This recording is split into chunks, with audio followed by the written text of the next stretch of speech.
پیش از آنکه نام کوروش جهان را تغییر دهد، سرزمین ایران میان قدرت‌های بزرگ تقسیم شده بود. مادها فرمانروای اصلی بودند و پارس‌ها زیر سلطه آنها زندگی می‌کردند.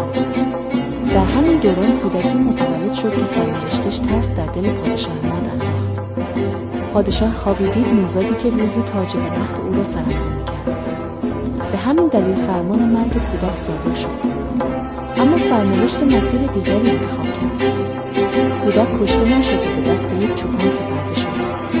او دور از دربار و در سکوت بزرگ شد بی آنکه بداند آینده بزرگ در انتظارش است. سالها بعد حقیقت آشکار شد. کودک چوپانزاده در واقع شاهزاده‌ای بود از خاندان پارس نامش کوروش به سرزمین پارس بازگشت.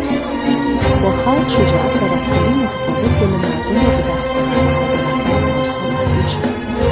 او علیه پادشاه ماد قیام کرد.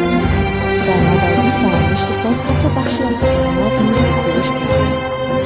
پادشاه ماد شکست خورد، اما کوروش انتقامی نگرفته و دشمنانش را بخشید و آنها را وارد حکومت کرد و این گونه شاهنشاهی هخامنشی شکل گرفت. کوروش از کودکی محکوم به مرگ و به میان